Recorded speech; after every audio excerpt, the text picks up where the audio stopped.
Guillermo Del Toro has just slammed Konami once again in a reply to Kojima celebrating the game's 8th anniversary. He slammed the game before many years ago when the game got cancelled by Konami by saying F Konami. We'll get right into that, but before we do, please do leave a like on this video if you found it helpful or entertaining, as that will help more than you think. Let's get right into it. This is another episode of the Daily Gaming Report.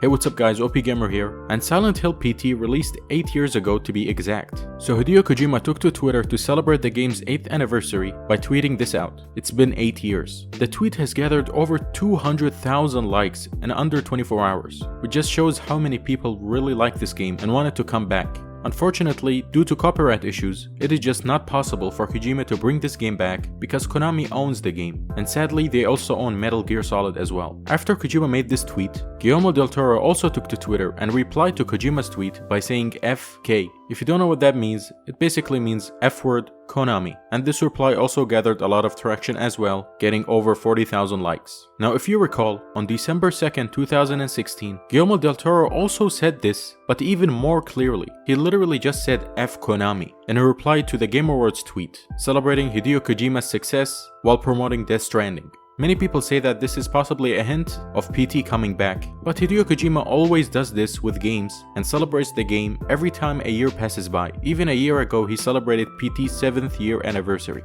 So I don't think this is a hint. I really don't think it's in Kojima's hands to bring back PT. You could possibly make another game that is horror oriented, but it's just not possible for him to name it PT or Silent Hills or even Metal Gear Solid, because he simply doesn't own the rights to those games. One of my dreams that Sony would buy Konami and give access to it to Hideo Kojima in order to make these games great again. Do leave your thoughts about this in the comment section down below. Do you agree with what Guillermo Del Toro is saying here? And are you hoping for a revival for either Metal Gear Solid or PT Silent Hills? Moving on, Killzone is officially dead. Well, the online servers at least. As reported by PlayStation Universe, Killzone Shadowfall and Killzone Mercenary online support has officially shut down. Sony has officially pulled the curtains down on the online servers for Killzone Shadowfall and Killzone Mercenary, as previously announcing it would do so last month. Sadly, this means that some trophies in Killzone Shadowfall are unobtainable, so even though you can play offline with bots, it doesn't count progress towards challenges, which some trophies are linked to. So yeah, this is definitely disappointing. I personally love Killzone, I always did, and I'm surprised that Sony didn't bring the game back. I know the game didn't do well in sales, but there are many PlayStation games that didn't do as well in sales that are still alive and still being made. Killzone Shadowfall was amazing at the time. It was a PS4 launch title, and saying that it was impressive at the time is not worthy of a title. The game was too good and mind-blowing for it to be running on such old hardware. If you played the game today on PS5, which basically is the same graphics but just better frame rate, you would see how amazing the game looks. It aged very well, and I truly hope that PlayStation will bring this game back in some shape or form. Next up, the file size for Saints Row has officially been revealed, and it looks like the PS5 version has a little less gigabytes than the PS4 version. They also announced that the preload starts on August 21st. Shout out to PlayStation Size on Twitter for posting this information. Saints Row on PS4 is 60.394 gigabytes, while the PS5 version is 53.546 gigabytes. Now if you've been playing on PS5 a lot, you would notice that a lot of games have less size on PS5 than they do on PS4. If you didn't know, if you download a game on PS5 and that game is also available on PS4, it would ask you which version do you want to download, the PS4 or the PS5 version, and it would also show you how many gigabytes each version has. And almost every time, I would say 99% of the times, the PS5 version is less in size. That is because the PS5 has something called integrated I/O, which architect Mark Cerny previously explained was a much more efficient technology for compression. This is basically why most games are less size on PS5 than they are on PS4, and even on Xbox Series X.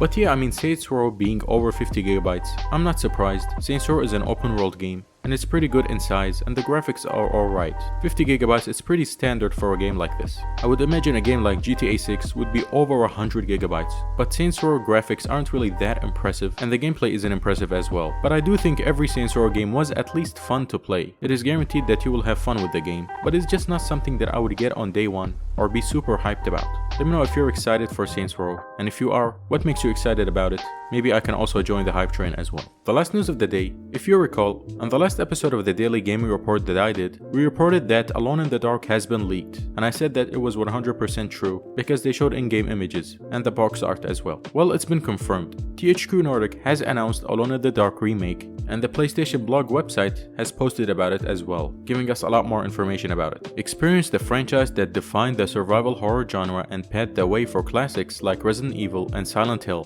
Yes, we are delighted to let you know that the reimagining of Alone in the Dark is coming to PlayStation 5, a technical marvel when it first launched in 1992. Alone in the Dark set the standards for immersive horror adventures to come. Developer Pieces Interactive is returning to the franchise's roots in terms of setting while updating and reimagining the game for a new generation of players. You can get a feel for what's in store in our haunting new trailer. Hold your nerve as viewer discretion is very advised. They also mentioned that the people that worked on the game are veteran developers. And yes, Guillermo Del Toro is one of the people that will be collaborating on this game and will be mainly doing the enemy designs. Him and Guy Davis will be contributing to the monster designs of the game. So I don't know about you guys, but seeing the screenshots and the trailer, I am very excited for this game. Again, the graphics and the gameplay aren't really top notch. Like they said, it's just like Resident Evil 2 remake. It's going to be fun and exciting to play, and definitely a horror game that you can't miss. If you didn't play Alone in the Dark before, then I really think this game is a must-buy, especially after hearing that it defined the horror genre